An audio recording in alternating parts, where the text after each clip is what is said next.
This is the I Heart My Life show. Hey, it's Emily here, and this episode is a really special one, actually recorded by my husband and myself. He's a certified high performance coach, and we've been working together in a variety of different capacities for the last 10 years. And one of the things that we love talking about is the ability to bounce back from setback. We call it bounce backability.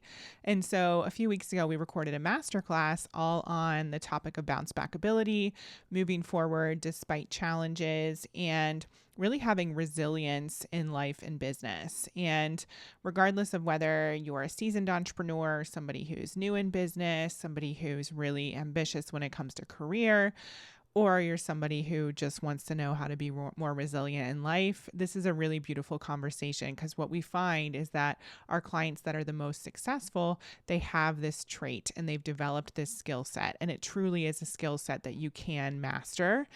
And a habit that you can start to create in your life. So I'm going to go ahead and share this beautiful conversation with you.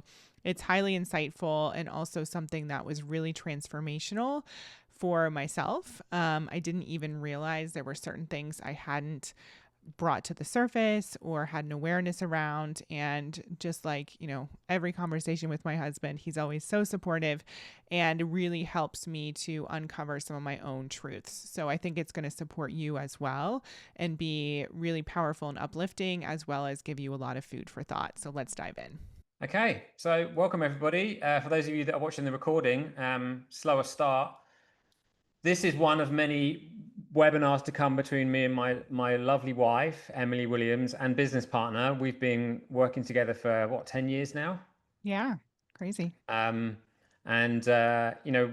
done many of these kinds of things. And in the chapter that we're in now, joining forces once more, the Growth Edge, which is our coaching consulting element, is going to be going live and talking about some wonderful topics here on LinkedIn. And Emily, as and I'm just blowing smoke here, so I apologize for embarrassing you, but one of the most incredible entrepreneurs, business owners, leaders, influencers that you could ever wish to meet, and I get to be married to one. And why that's so special for me is, as a coach who's got to a point of coaching incredible high achieving leaders and learning what their Achilles heels are and how to overcome those things, Emily is unintentionally being my test subject. Because along the way, that drive and that ambition and that relentlessness and the challenges that have come along with that have presented opportunities that have allowed me to learn from and master my skills as a coach, to understand that, especially in the world of female entrepreneurship, where there's such a greater amount of emotional intelligence, which also comes with some challenges. And so we'll talk a bit about that. And the topic really for today, though, is this idea of disappointment, this idea of over-functioning, that quite a lot of ambitious leaders have, that it's never enough. And why that is one of the Achilles heels that's holding you back from not only feeling in flow and feeling satisfied, but actually taking your business and your life to another level, and maybe another level that you hadn't even considered before. Why don't you speak to a little bit about that, Emily? Yeah, well, first and foremost, you'll never embarrass me by saying nice things, so appreciate it. But yeah, I think, you've also been kind of my secret weapon, because we think about things very differently. And I'm the type of person where I will, work myself into the ground essentially to get a result or move something forward, and really, essentially put myself last in many ways, especially when it comes to health. And I'm not a natural delegator, and I'm not somebody who I like to do all the things. And so we never set off to work together, and we never set off to kind of support each other professionally as well as in relationship. But that's what naturally unfolded, because we both have such different strengths. And so coming together in the Growth Edge is a really powerful move, not just for us, but also our clients, because we've worked with high achieving women and leaders before together. And the combination is really transformational because we bring so many different elements to the table because we are so unique. And I can see it from one perspective, you can see it from another perspective. And so it's really like a beautiful synchronicity for us when we work together, as well as, like I said, for the clients who we're here to serve. Right. And to be clear, neither of those perspectives are wrong, right? We're not talking about wrong or right. We all have strengths. We all have different ways of seeing the world. And there's a beauty in at least trying to see a different perspective so that you can just own your way of moving and understand if there's some pain and discomfort there, there's someone else that can do that, or there's a different way of you utilizing that strength. Like I don't believe that we all have to funnel ourselves down to one way of performing and there's one way. There isn't, right? We all have a unique way of moving through this world. And I truly believe that the only time we falter is when we're not honoring that. When we're trying to be something we're not, or trying to be something we think we should be. Because when we own it, things work out. And I think we felt that in our life. I have a quote here to sort of summarize this call. And it's a question actually. Have you ever worked relentlessly towards something, only have it to fall flat? And instead of clarity about maybe what you've learned, you just get a pit in your stomach and things pause and you judge yourself and you feel disappointed. Have you ever felt that, Emily? For sure. Yeah. And I remember you and I having a conversation about this years ago where you pulled out another quote that was basically you either win or learn. And at the time, I don't know how I received that, but I've gotten much better at my bounce back and not letting things hold me back and pivoting really quickly and just learning from the failure. That doesn't mean that there isn't emotion there, but definitely, my bounce back ability has become much stronger, and I'm able to move through that much quicker. And so I know the power of that because there were times, where things and disappointments used to take me out for days, if not, a Mm. week. And so it's definitely something that can be learned. And you just nailed something there really important. The disappointment is a part of leadership, isn't it? It's just a demonstration of I care. I really care about the work that I'm putting in and the result and the impact that I want to make. I care. So obviously you're going to be disappointed. The real trick that you pointed out was how long do I want to stay there? How long am I going to allow myself to be disappointed for? And it seems like a silly question, but you should ask yourself that. The next time you're upset or disappointed, you can ask yourself, how long shall I be disappointed for? I can't remember who Right. taught that on stage, Emily. Do you remember who that Well, we was? were having a conversation with one of our personal friends and mentors, and I won't give away, his information and what happened, but basically he had something set up that was gonna set him and his family up for life, like $50 million deal. And the people who were gonna support him with that and the company ended up just screwing him over and he lost everything, not even the deal, but his entire company that he was selling. And he said he gave himself 2 weeks to feel upset. And that was really powerful for me because how often do we forget to set parameters and we forget to be intentional with disappointment. Like we're very intentional with goals, but not with disappointment and setbacks and challenges. We allow ourselves to wallow, we allow ourselves to be taken down instead of, channeling that strength and making an empowered decision about how you want to move forward. Hmm. Yeah. And, to be clear, this webinar, this live is not about avoiding failure. It's not about, we have the secret trip to never fail. It's really about what you do next, how long you stay there and how you can learn those lessons and move on. And this person we're talking about is probably one of the most incredible human beings on the planet. And so he's an example of what we're talking about, that you can be a deeply passionate, caring, emotionally vibrant person um, that also has the ability to bounce back quickly. I don't believe that you need to shut down emotion to be successful in business and be cold and emotionless. I think the emotions are a superpower. It's one of the reasons I love working with women because their emotions give them that passion and drive to create amazing things. Learning then that you have way more control over your bounce back than you think is the there's the superpower right there. Um, and so it's about tools. And I think, especially when you get to a certain level in your success, and this is the people we're talking to, where the stakes are higher. I was watching Ryan Dice record a video yesterday, and he was talking about this. That you get to a certain level of success, and it may sound good to go from earning around 1 million a year to then like 5 million a year. What people don't talk about is the 4.9 million cost in expenses out of that 5 million a year, right? So it's, yes, more money's coming in, but there's more responsibility and more pressure, and so there are tools needed. And don't forget that, yes, there are lots of systems that, say, Ryan helped you implement, but there needs to be systems in here as well, because this person has to change. Who you are as a business owner has to change, and that person needs systems and tools to be able to manage that extra responsibility and that extra bandwidth. People aren't talking enough about, yes, earning more money and being successful is great, but guess what? You need to be a different person to handle that, right?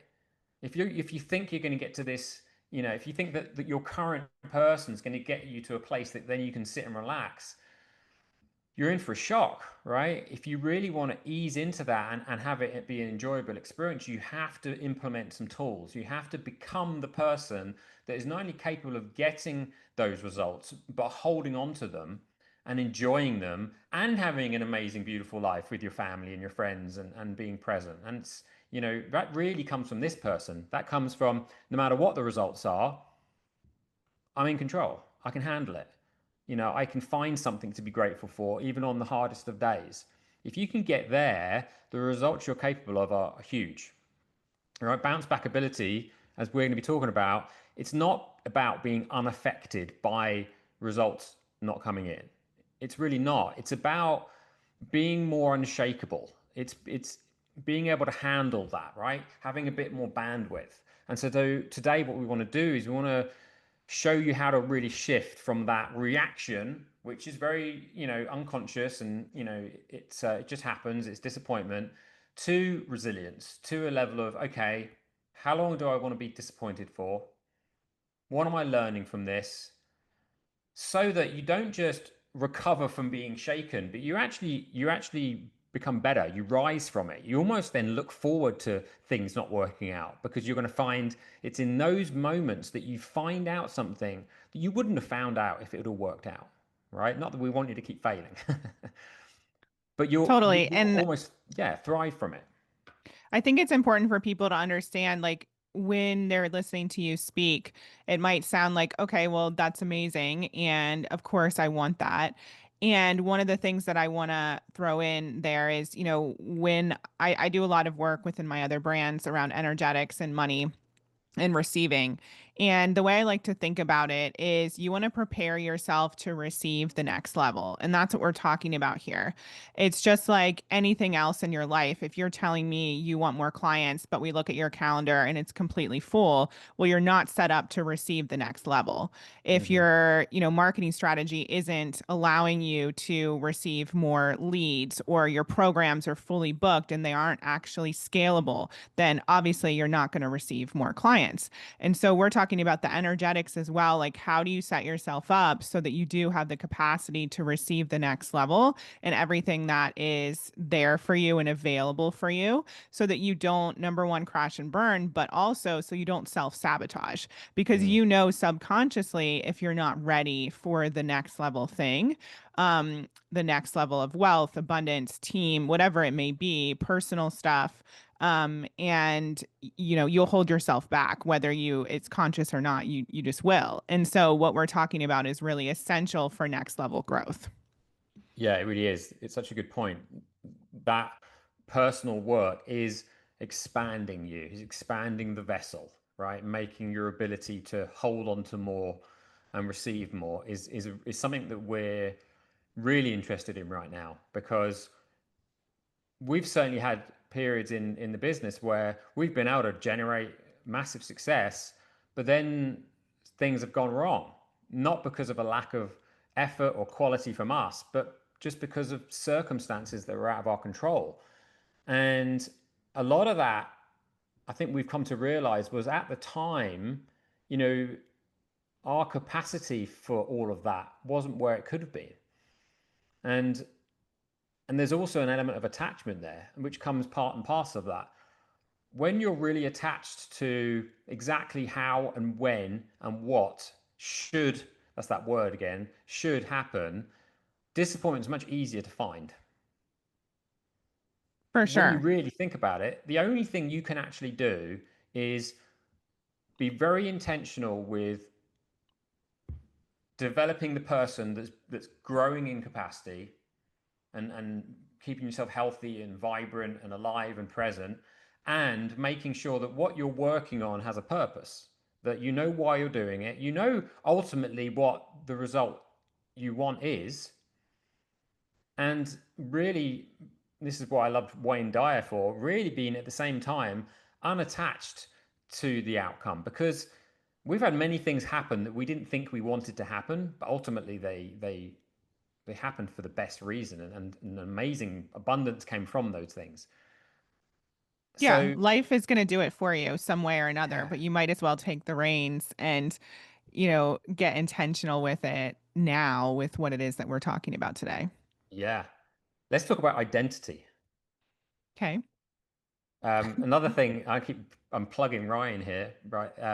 One of the things he was talking about was how many leaders, and you'll resonate with this, Emily, how many leaders make their um, results part of their identity, right? I win or I lose, that's me. I've won or Mm, I've lost, rather than seeing the data, seeing we pumped not enough money into this ad, or we failed to communicate with our team in this way, or we didn't quite get the messaging right. Instead of it being data that we measure, like passionate, high performing leaders, they make it about themselves. It's like, this was me failing. yeah.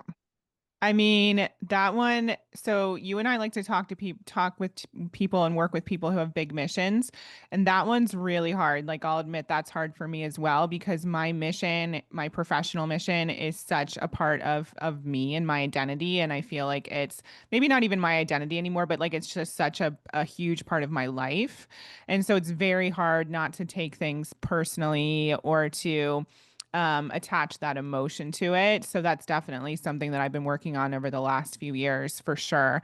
And I think it's very like you said, we're not talking about things being black or white, bad or wrong here because you need that drive to be able to Yep. move the thing forward. Like no one's going to care as much about your mission as you. Like even that top person in your company, like they're going to care, but maybe they're like 1 degree less than you. And so you need that. But at the same time, there's a tipping point where it becomes a detriment and it's not actually healthy for you or the business. Right. So what have you done? Because like you said, I think it's important to have that passion, because I've seen it in you. That's what gives you the drive to be so prolific, because you care. Yeah. So what have you done to shift from um, making failure about you to, okay, what can we measure here? Like, why did it happen? What do the numbers say? And how can I use all this energy that's now built up and put it in another direction? Because I've seen you do it many, many times. How do you transition? I think one of the biggest things that you and I talk about with clients that answers this question is a level of trust. And so when you trust what you're meant for and what your mission is and what, the business is that you're creating or who you're here to serve, and you have a very clear purpose and you have a very clear um understanding of what you're meant for, then you can trust that everything's unfolding as it's meant to. Does that mean that it's easy? No, but you have an abundant mindset and you know that this is all happening for you and might not make sense right now, but it's happening for you. So let Hmm. me give you an example. Last week, I was feeling like really contracted. I was feeling like really heavy, not physically, but just like overall. And what I realized is oftentimes that happens when I'm about to have a big breakthrough. And it's kind of like giving birth almost, which is weird. And I don't know that I want it to happen like that, but that's just how it happens. And so But when you have like that level of trust, you realize, okay, I'm not, being told to throw the entire thing out. I'm not being told like this isn't working. There's just something going on energetically. I'm going to ride the waves and I'm going to continue to trust that this is unfolding as it's meant to. And that can be really frustrating because we want things to happen in, 2 days or 2 weeks or whatever it is. And of course, there's things that you can implement to speed things up if that's what you desire. But at the same time, it just comes down to, having that level of trust and recognizing that if like you were in true belief that everything you want is meant for you and possible, how would you be showing up right now?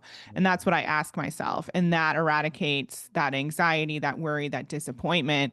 Because if you're in full trust, none of that exists.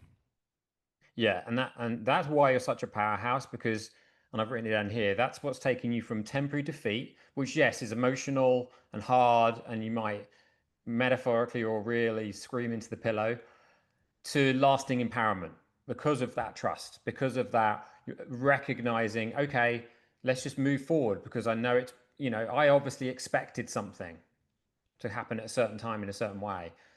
It's going to happen. It's gonna, and it has, and there's plenty for you to measure. Look back, right? And that's why we go back to this the avatar here, the highly ambitious, passionate leader. Rather than get rid of the emotion or thinking that your emotion's wrong, understand that that wonderful emotion is a powerhouse, right? It's like an energy factory, but that energy can take you down, it can lift you up. So that's why building what Emily's doing is she's expanding her capacity, not only to create, but to deal with those moments of turbulence. So that when she's shaken, she's got enough bandwidth to go through that process of, I'm really upset, I'm really disappointed, I'm screaming, to empowerment. Okay, what do we do now? How do I redirect my energy? If she hadn't have built that bandwidth, then she would have gone down so low she'd never get back up again, For right? And so sure. that's what she's doing. She's building her capacity. From the outside, when you're seeing it, it might seem like when she's disappointed, man, I don't know if she's going to come back from this. That's just emotion. That's, as I say about my beautiful wife, she's emotionally generous. It's a wonderful thing.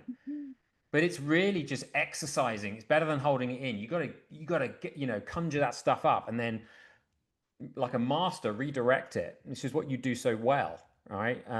So just want Well, to and I say, just want to say, back in the day, I remember being on a group program call when I first started my business. And I was so upset because it was during this period where I had 54 no's in a row. 54 people said no to working with me.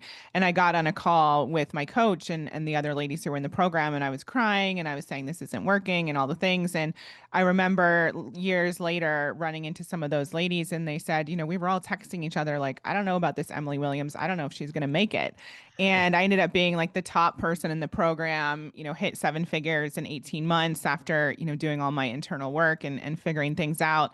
And, I'll always remember that because there are people who might look at you from the outside and be like, oh, I don't know what she's gonna do next. But you get to develop that internal strength to continue to move forward and allow your passion to fuel you. And like I said, like tune into that level of trust and develop the tools to create more resilience. Like I remember when we were living in London, there was one time where I don't know what I was going through, but you said, if you really want to scream, because we were in a townhouse that mm, in Fulham, and you said, if you really want to scream, I'll drive you to an empty parking lot and you can scream in the car because I didn't want to scream even into a pillow because I was worried about our neighbor who happened to be the world's top male supermodel, David Gandy.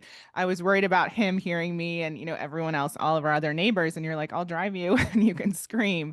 So, just developing those tools to release that emotion. And I think also, being a parent, like you're kind of forced to get out of your bubble. And so whether it's finding something else that's of interest to you, something outside of your company and your work, that gives you purpose and meaning and joy is really imperative as well. yeah, for sure. There is a flip side to that. And I think this is a big one for guys. I know it has been a big one for me and at times still is. And that's the opposite of all that emotion. And that's what happens if you have emotional residue, right? You leave it in, you don't express it. And that causes the same thing as not bouncing back. It's a performance plateau. It's like it's just you've weighed yourself down with so much unchecked emotion that you have decided not to express. So those people that maybe thought, oh, Emily's not going to make it, maybe they've not given themselves permission to express how they really feel, right? Because they care. I'm sure they care. Is there a judgment about, oh, if I scream out loud or cry in front of all these people, um, they're going to think I'm weak, so I'm not going to do it. So what happens is you hold all that in because you think you've got to look strong, whatever that means. Now you're just you're wondering why you just can't process stuff. You can't perform. It's because that unchecked emotion is energy. Emily gets it out and then says, right, what next? And it's a superpower. And it's interesting because it's not that you've ever been scared of being judged. You're a human like the rest of us. And I remember we watched one of your old videos, didn't we, the other day? One of your first ever videos, right? And I was so impressed because obviously you weren't the Emily Williams you are now, and it's very robotic, but you just did it. I And it's couldn't like, even I know watch people are going that. to watch this, right? You couldn't even watch it now, and this was like 10 years ago. No, it was Um, painful. yeah, but it's like you did it. The point is you did it, right? It's Yeah. you know emotion, and whether you express it or not, there's a lot to do with judgment and how we judge ourselves, and we fear judgment from other people. You can't have that stuff if you're now the high performing leader and you're up there in the millions and you've got the big mission. You can't be worried about what other people think about you, and um, you can't be managing how you come across in that way. One of our good friends was talking about authentic leadership recently, and she was right. It's to not be authentic as a leader is exhausting. To try and be something you're not is exhausting. And if people can't appreciate it, maybe they're not the right people to be around you.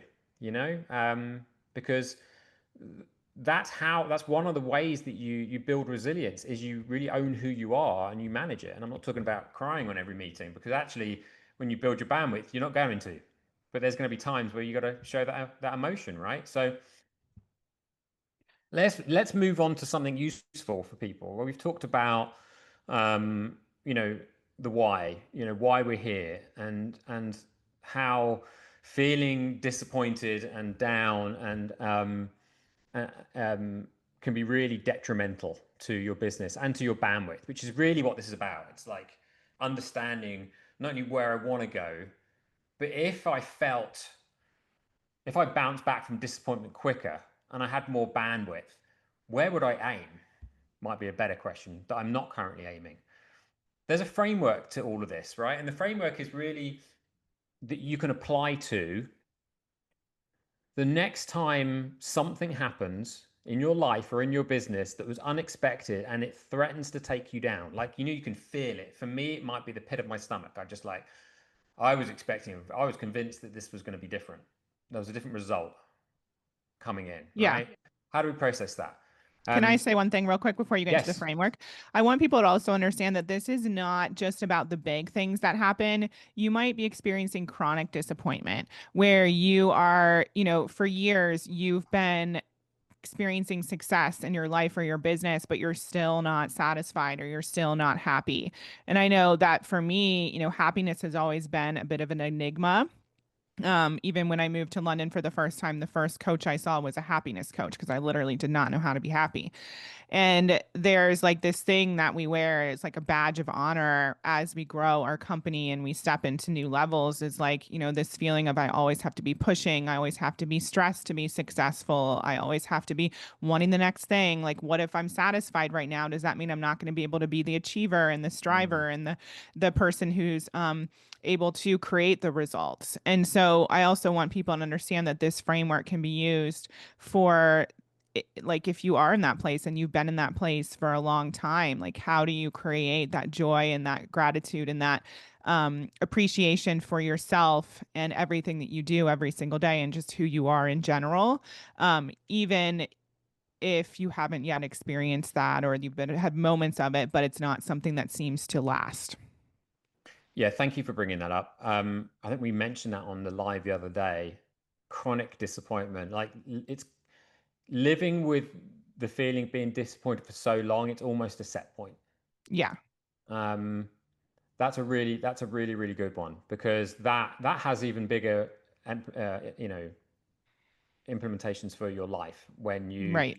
you don't even recognize the how tasty your coffee was that morning, or the fact that a beautiful bird landed in the garden, and then joy just doesn't exist in your life because you're so in your head with what's wrong. You know what they say, if you look for it, you'll find it, right? In the world, the world is as you believe it is. I hope you're enjoying the episode so far. Before we get back to the interview, I wanted to share a little something I think you'll find valuable. If you're looking for more clarity on what you want in life or feel like something is holding you back, I've created a free Dream Life Guide just for you. It's a step-by-step resource to help you get clear on your goals and break through any mindset blocks that might be in the way. So head over to iheartmylife.com/guide to download it for free. All right, now back to the conversation. So Yep. when someone is reading the news right now, or they're looking at the world, and all they're doing is saying, "Listen, the world's a terrible place. Everyone's bad. Everyone's crazy. We're all doomed." If that's what you believe, it's very easy to find information that's going to back that up. Yeah. If you choose to believe something different that goes along with, okay, sometimes things don't work out the way I want them to. I wonder why. I wonder why. I wonder what there is, what gift there is in that for me. It's I, I I think Emily's right that this isn't just about your business, because guess what? The people we're talking to, their life and their business are kind of the same thing. Like if you go out for a dinner with me and Emily, we're not going to change the subject to talk about the weather all evening. We're still going to be talking about this because this is what we love, right? So we can't separate it. And so really it applies to absolutely everything in life. How you show up in one place is how you show up everywhere. Um, so there's two schools of thought about what I'm going to share here, actually, because I do actually have a framework, which is a bit longer, which um, I'm going to send people that ask for it. It's called the Peace Lens, and it's a framework that you can really live by every day, that will apply to everything, but it's a bit longer. So what I might do is I'm going to throw that seed out there. If you're interested in that, I'll touch on it again and I'll send it to you, and I'll teach it to you. We can set up a call and I'll teach it to you. It's pretty fun. But I'll take you the bare bones of a framework right now, right? For immediate bounce back. So this one's probably more applicable when in the moment you're recognizing disappointment for whatever reason. It's less of a constant life plan. This one's more of it's in your back pocket, it's ready to go. The first one is about acknowledgement. Now, one of the things I teach as a coach is persuasion theory, right? It's how to be positively influential. It can be applied to sales. It can be applied to helping a loved one who's going through a hard time make better choices. It's about positive influence. And what we learn through influence theory is the first thing we do in that situation with a person is to acknowledge them. And so that applies to ourselves as well. When you're feeling an emotion that is hard, right? Don't judge it. Just acknowledge it. Just say, I acknowledge. I acknowledge that you feel disappointed that in this day, in this situation. I acknowledge that. I acknowledge how you feel. Even that alone with a breath is really all you want from other people, right? Is I hear you, right? Don't absorb it. Just acknowledge it. Just see it. It's kind of like when we meditate, right? We don't attach to what we're seeing flying through our mind. We just acknowledge they're there, allow the thoughts to pass, and they do. When you learn to own results instead of internalizing them and giving yourself shame and self-doubt and these kind of cruel ways of treating yourself, instead you just acknowledge the things, you've got you don't have so much of a cavern to climb out of, right? You just sit with it for a moment. Okay, it's the power of neutral language. You don't go to kind of like loving, you don't go to hating, you just be nice and neutral. And I'll tell you why. Because neutral language is very soft on the nervous system, right? We don't want to go. Some people go too hard on faking the positivity, right? Oh, it's going to be fine, it's amazing, woo. You know, what's that do? That triggers your nervous system to go too high in the other direction and then crashes all the way back down again. It's like the sugar effect, right? For your nervous system. If you keep that emotion neutral and just say, I acknowledge how I feel right now. I acknowledge the result didn't happen the way I want it to happen, rather than I failed. Because if you really think about it, did you fail? Did you fail? There's so much in that. Did you fail? Did the results fail? Is it failure, or is it just a thing where the result happened differently to what you thought it would happen? It's not. Is it a failure? Not really. It's neutral, right? And I see Emily smirking because because again, yes, James, I understand that this is a good thing to do, but in the moment. This is why, again, I don't want to make your emotion wrong. Whenever we practice something regularly, it becomes a more set state, right?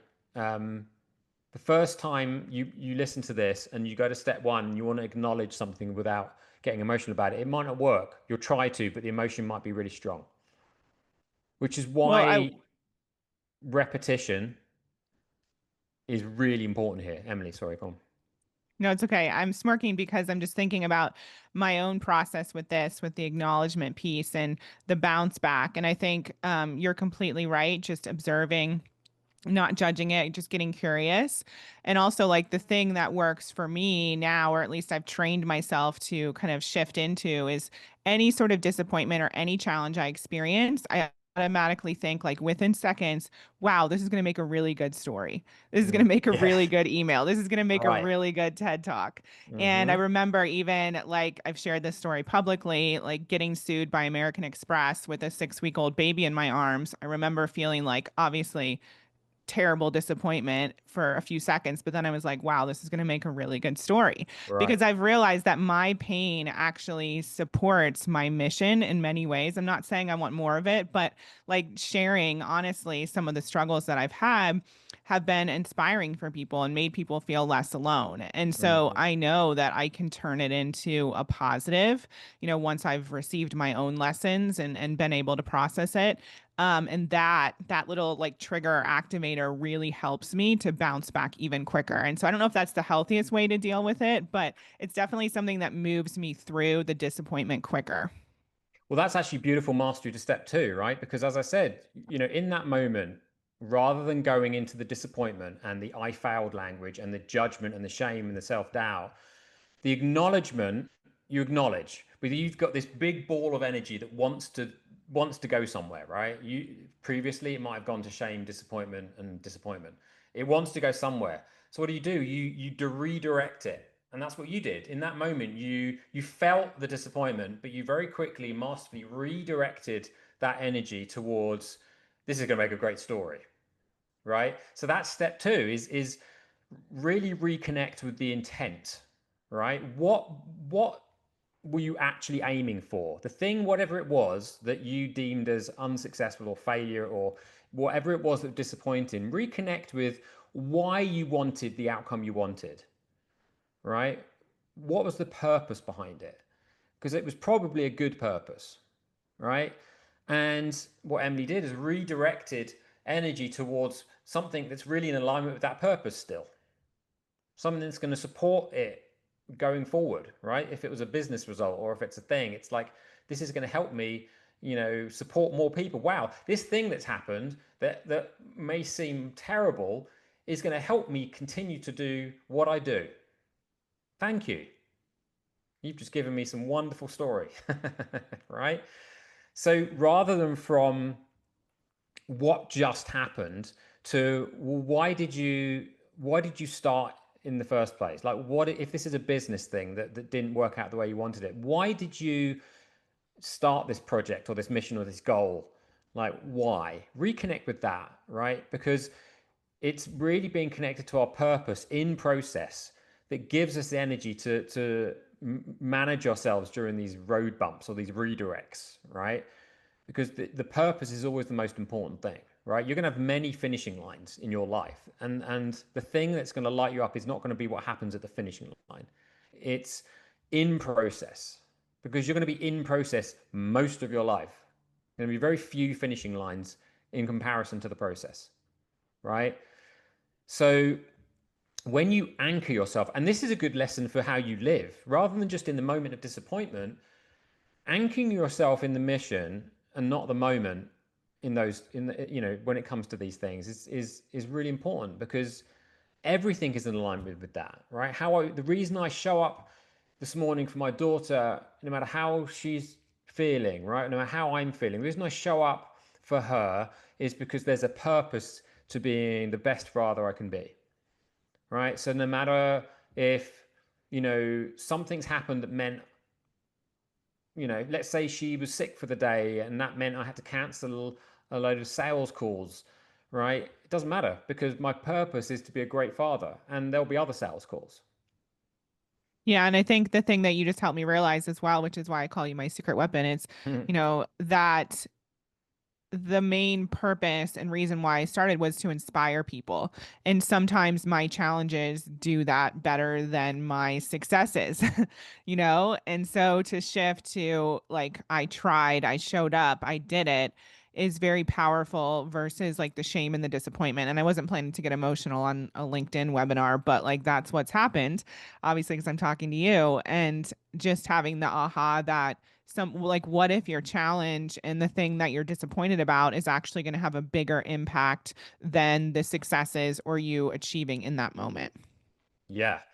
You know what, Emily? There's a thought, and I've heard this before, that if you're having more challenges than seems fair right now, that's just kind of the universe's way of giving you extra fodder, because maybe the thing you're aiming for isn't big enough, Yeah, I right? remember reading that in like a Kevin Hart book of all places.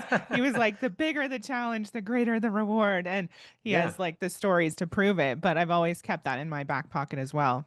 Yeah, it's like, it's a subtle redirect. It's kind of the same in our bodies, right? Let's say we're not living the healthiest that we could live. After all, your body starts giving you signs, right? It might give you pain somewhere. It might give you other immune system challenges, but your body will give you signs if you're not treating it the way it deserves to be treated. And the world, your mission, your reason for being here will also give you signs if you need a bit of a nudge. And sometimes those nudges, they hurt. And how you manage your redirect in those moments is everything, right? It's absolutely everything. So before we go to step 3, let's just reiterate, right? Those moments of disappointment come in. Neutral emotion, just acknowledgement. I acknowledge that I feel this way. I acknowledge that this result wasn't what I expected. I acknowledge it. It was the result. Number 2, just reconnect with the purpose. Why did I aim for that in the first place? What's the overall thing here? Because it was aiming for something bigger. I know it's bigger than me, right? Let's just stick with that. And what can I gain from this?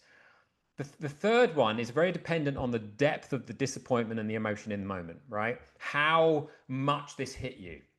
And through that, as quickly as you can, you create yourself what I like to call a reactivation plan. So our friend that we spoke about, he gave himself a big amount of time, 2 weeks, to recover from what was an epic thing that happened, you know, losing millions and his business. Um, it could be anything from a 24-hour to 2 weeks, but I've written down 72-hour activation plan. Create a reactivation plan. What that is, that's an intention in the moment to do something for your energy to get yourself pointed in the right direction, using all that energy that's built up, that you could decide at one iteration of your life that that's disappointment, but really it's just energy. Use that in the next 2 or 3 days to reactivate yourself. So you move from what most people do, which is ruminate in disappointment and feel sorry for themselves. You move from that to direction. What am I going to do with all this energy? I'm going to move it somewhere. I'm going to get fired up. And even intention there, you'll feel it in your body. You'll feel yourself start to get passionate and say, right, what am I going to do with this? Well, I'm going to realign with the purpose of me doing what I'm doing. I'm going to realign with the process, see where it can be, adjusted and moved and changed, and not just be focused on the prize, on the outcome, right? Because if all of your energy is on the outcome, it's not in the one place that's going to get you the outcome, which is the process. It's very logical when you think about it. If you're constantly thinking about how much am I going to get, how much am I going to get, when's it going to win, when's it going to win, if your all energy is going there, you're denying the process the gold. You're denying the process the creative part of your brain that is going to come up with magic. And it's also going to have the bandwidth to make slight adjustments when these little things happen that are unexpected along the way. Okay. So really the takeaway here is resetting, which is what we're talking about here. Resetting is a skill. It's not just a theory that I'm talking about, it's a skill. And like any skill, it must be practiced and practiced and practiced, right? That, people, is what your competitive advantage is, right? That's what's going to set you apart. You think it's your content or your qualifications or your certifications. It's not. I guarantee you, there are plenty of people out there doing exactly what you do, probably not as well as you do it, and they're way more successful because they know how to reset from disappointment. They know how to get back up on that horse really quickly.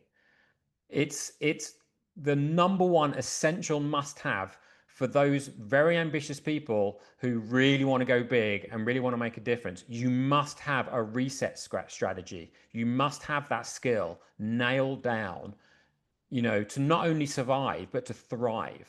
Okay, Emily, any thoughts on that?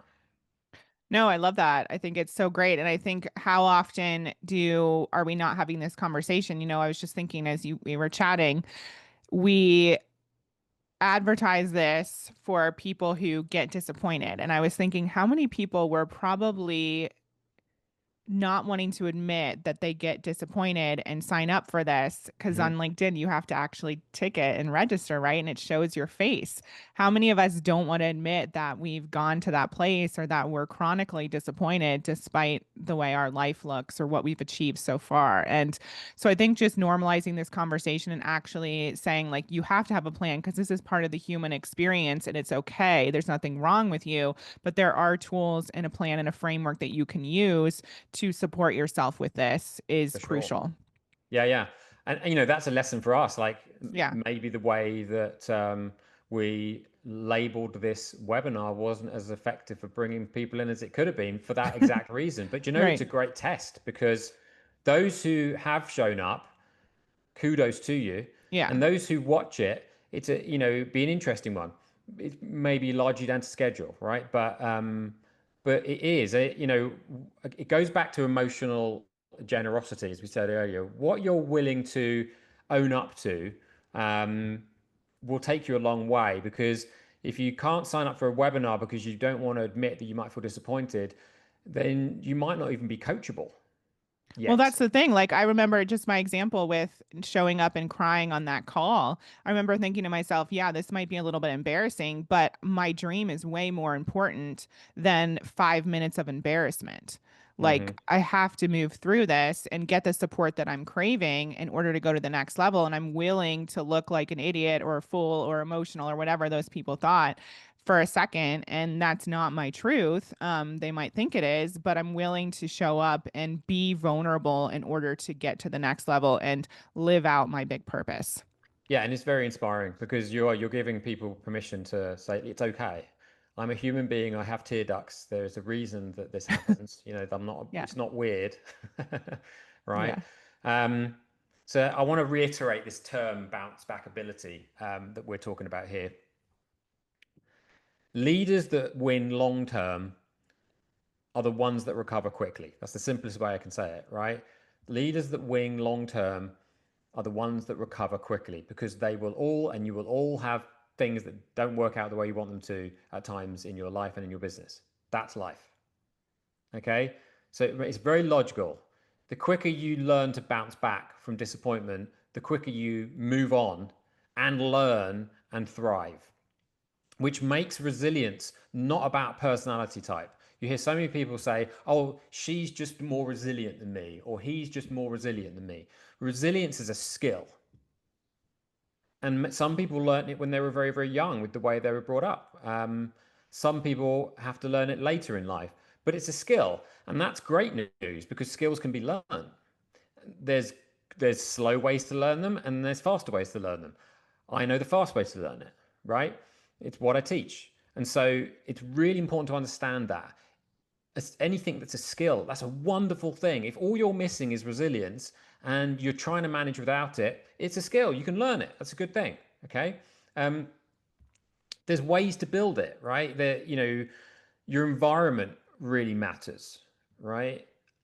But that's also why we have, mentors and peers and coaches. We have people that can help us not only learn a skill, but identify the skills that need to be learned in the first place, right? That's how high performing leaders accelerate their bounce back is they get help. They get help identifying areas of struggle. Resilience isn't putting up with something that's taking you down, by the way. That's what I've seen a lot of leaders. It's like, yeah, it stresses me out. I'm always stressed, but that's just part of leadership. It's just my sacrifice. No. You don't have to suffer for your success. Sure, sometimes you have to work hard and sometimes it is hard and sometimes it hurts, but that's not a prerequisite. That's not a requirement. You don't have to put up with that. There are skills you can learn to bounce back quicker so that there are less times of being taken down, so that you're so confident in going big because you know you can handle if it doesn't work out, you'll go bigger, right? And if you go bigger, there's more coming your way. Okay. So what's the identity shift here? The identity shift is from pressure driven achiever to purpose driven leader.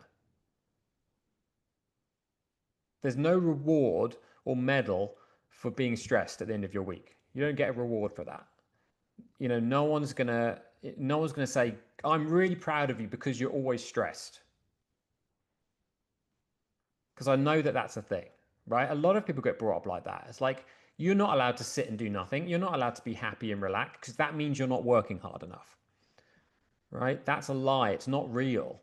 In fact, if anyone's ever told you that, then you have an opportunity to really inspire them with what's possible by being the happy, peaceful, thriving leader who knows how to put your feet up at the weekend and turn your phone off because you got it handled, because your bandwidth is so big that even though loads of things went wrong and loads of challenges happened that week, you didn't absorb them.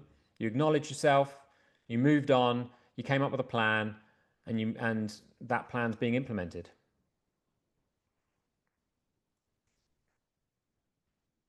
Mini takeaway: resilience isn't a reaction, it's a way of being. And like I said, if it's a way of being, you've got to learn to be that, to skill, right? Sometimes I feel like there's a harshness with that word resilience, right? Really, it's actually quite a softness, I believe. I think resilience is a softness. I don't need to carry around my heavy armor all day that's wearing me out. That's fear. That's fear of that things are going to go wrong, so I feel like I need to be in fight or flight. Resilience is knowing that actually you don't need that. That you can be soft, and then when things hit you, nothing breaks. It just kind of bounces off a little bit, and you recognize, you acknowledge it, and you move on. Okay.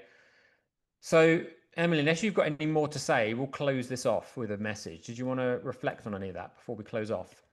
Yeah, I heard something. I'm just looking for it because I wrote it down because I thought it was so beautiful. So Gabby Bernstein, I was listening to an interview that she did recently with Lewis Howes, and she said the shift that she made is that she's still on top, but she's trusting. Mm. And I thought that was so powerful because she was talking about, how she was such a stress head and no one could do it as good as her. And, her team would see her get upset and get annoyed so easily, but now she's shifted to like this new level of trust and, like you said, a softness, but she's still on top, she's still powerful, she's still living out her mission, achieving all the things, but there's a level of trust there. So how can we shift from this, like we've described this whole time chatting, to someone who's on top but trusting? Yeah, it's so beautiful. She's amazing. Hmm. I mean, it's so logical as well. Anything that's rigid will crack under pressure. But anything that's soft, it just absorbs the pressure. So, we're not talking about softness in terms of it's not weakness, it's actually way stronger, right? We could get all philosophical with Bruce Lee, who talked about being water, right? Water's the same thing, right? It sounds silly, but it's so true. Like, you can't break water, Mm-hmm. but it's the Yeah. most powerful element. I mean, it's so powerful. And there's a truth in that. He used to say, "Be like water." It's so old and repeated now, but there's so much truth and power in that you can. There's a softness that allows you to be resilient because you can absorb so much, and let it bounce off you. So let's close this off and just offer something here. I wrote this down, and I don't know if the word broken resonates with everyone, but I wrote down, you're not broken, you're just between breakthroughs. You're not doing it wrong. You're not failing. You're between breakthroughs. I think that's an interesting message because, as we said, anytime that things just don't seem to be going your way and things maybe are more challenging than you're used to, there's a breakthrough about to happen. And if you listen to what we're saying and maybe you get in touch and you learn about building resilience in this way, then you're going to have the energy to figure out what that is, what that breakthrough is, and how to move towards it rather than try and avoid it. Um, it Yeah. really will determine how fast you move forward, right? Slowing down enough to sort of like acknowledge and build that resilience is going to make the path forward so much smoother and easier. Totally. Yeah. And I want to make sure people understand that we're here to support you through that breakthrough. We offer breakthrough sessions specifically for that reason, because you don't have to do this alone. And we've been doing this for 10 years and worked with thousands of people around the world. And sometimes you need that other perspective in order to get that result. And so I just want to invite everyone. You can go to thegrowthedge.com/book and you can book an initial consultation call with us so we can take a look at what's going on, see how we can support you and make a suggestion. Maybe that's a breakthrough session. Maybe it's a full immersive VIP day with us. Maybe it's a year of amazing support with both of us. We'll see what's the best next step for you. But I just want to make that clear that you don't have to do this alone. And we're here to support you and guide you through this implementation. So, yeah, go to thegrowthedge.com/book and you can book a complimentary consultation. And then we'll see what the right next step is. Yeah, do. It's a conversation. What I'd love to do for anyone listening to this, I'd love to teach you the peace lens, right? Which is a more in-depth version of this resilience builder. It's a really beautiful process. I'm happy to teach that to you and send you the PDF afterwards as well. So, book in a call. Let's have a chat. Let me hear about what's going on, what your big dreams are, and we can very quickly make those dreams way more attainable and maybe even something even bigger than you could ever think possible, right? There's a lot of amazing people that are holding themselves back because their focus is so outside of them. You are the weapon, right? You're the superpower. You're the thing that's left over when you take away all the processes that will be different next year anyway. Right? Everything that's in your business right now is going to be different next year. Right? So it's not them. Sure, you need them. It's you. You're the person that makes the decisions, that hires the people, that delivers whatever it is you deliver. So therefore, it's you that gets to implement your own internal processes and skills that helped you realize how much more powerful and resilient and incredible you could be, all while being very happy and present, and enjoying this life rather than waiting for some result to enjoy life. You can do that along the way. Okay, so as Lemmy said, just let's talk. Go to the Growth Edge, or you can contact me here on LinkedIn. Send me a DM. Just say hey, send me a message. My profile page has all the booking links in there as well. So unless there's any more to conclude, Emily, I appreciate you coming on as well. You've been such an inspiration for me. I know we've been tag teaming it our whole relationship, but I appreciate my wife's a very busy person, so I appreciate her, joining me on this, and we're going to do more. Yep. It was amazing. Thank you. And thanks for everyone who's watched and tuned in. And if anyone wants the recording, send me a DM and I'll get you the recording. All right, take care, everyone. Speak soon. Bye. Thank you for listening to the I Heart My Life show. If you enjoyed this episode, please share it with 3 friends or post about it on social media using the hashtag I Heart My Life show. And don't forget to rate and review the show on Apple Podcasts. It really does help us spread the movement far and wide. Remember, everything you desire is possible. Keep believing in your dreams and taking action.